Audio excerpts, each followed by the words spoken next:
बहू के हाथ। घर की बहू शीना को इस बात का बड़ा घमंड था कि जिस काम में वो हाथ डालती थी वो काम अच्छा हो ही जाता है।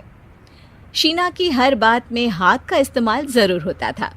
एक दिन शीना का पति आकाश उससे कहता है, कल जो वो भिंडी बनाई थी ना तुमने, वाह वाह वाह वाह, मजे आ गए।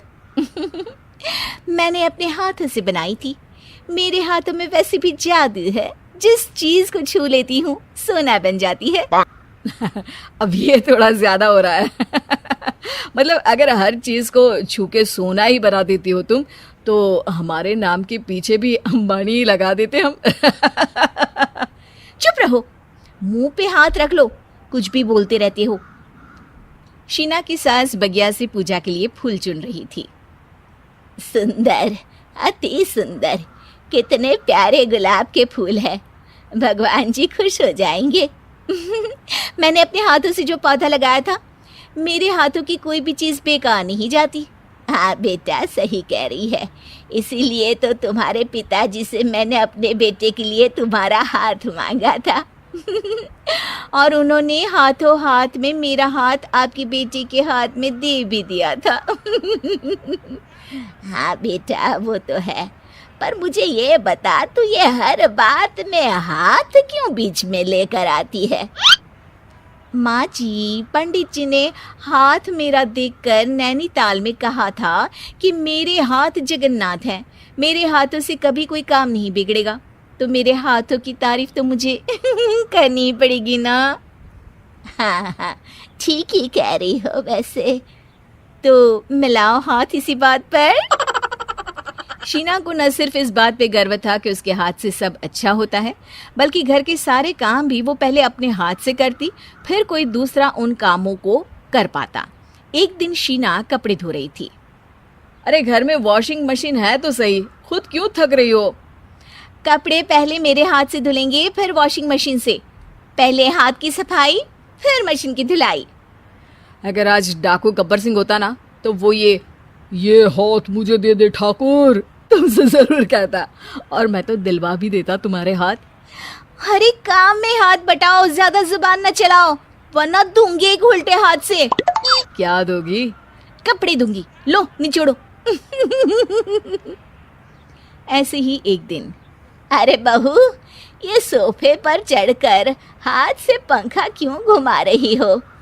माँ जी, क्योंकि मेरे हाथ से घूमेगा तो ज्यादा अच्छे से हवा देगा। अरे बेटा, फिर तो तुम गाड़ी का पहिया भी हाथ से घुमा के मायके जाया करो। एक बार आकाश ने घर पर कार लाने की बात छेड़ी। माँ, सोच रहा हूँ कि एक कार लेकर आता हूँ। ले ले बेटा, क्यों नहीं? अरे पैसे हो तो हवाई जहाज भी ले लेना। हाँ, पैसा तो हाथ का मेल है, ले लेते हैं। इस हाथ पैसे देंगी, उस हाथ कार ले लेंगी। मुझे तो लगता है कि बहू कार भी अपने हाथों से धक्का लगाकर घर लाएगी। वो तो नहीं करूंगी, लेकिन सबसे पहले स्टीयरिंग पर हाथ मैं ही लगाऊंगी, ताकि गाड़ी का आना शुभ हो।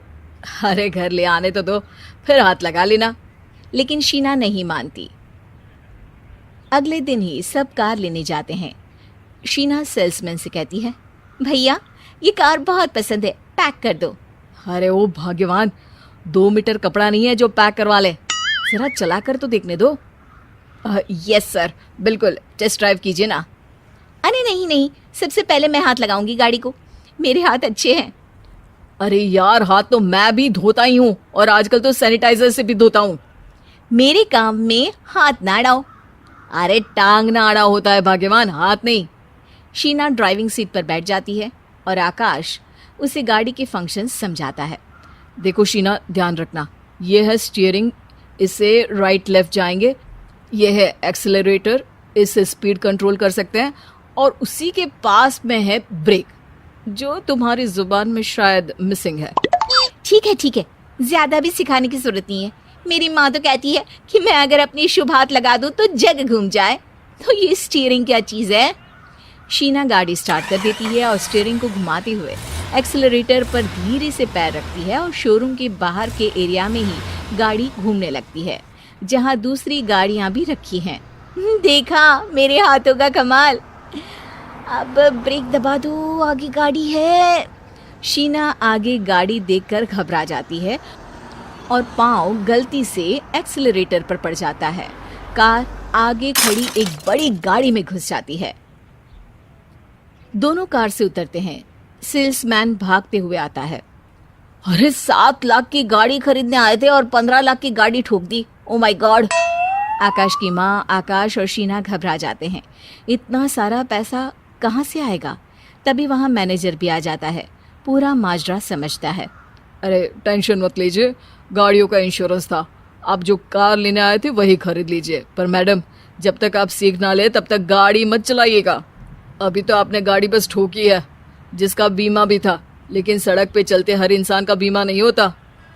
अरे मेरे हाथों से ठुक भी गया ना तो उसकी जिंदगी बन जाएगी, और अगर चला भी गया तो स्वर्ग ही पाएगा। मैनेजर साहब, मेरे हाथ में कोई दिक्कत नहीं है, वो तो बस पाँव गलत जगह पर चला गया था। शीना की बात सुनकर आकाश अपना सर पीटता है और उसकी सास अपने हाथ से खुद का मुंह छिपा लेती है और मैनेजर हाथ जोड़कर माफी मांग लेता है।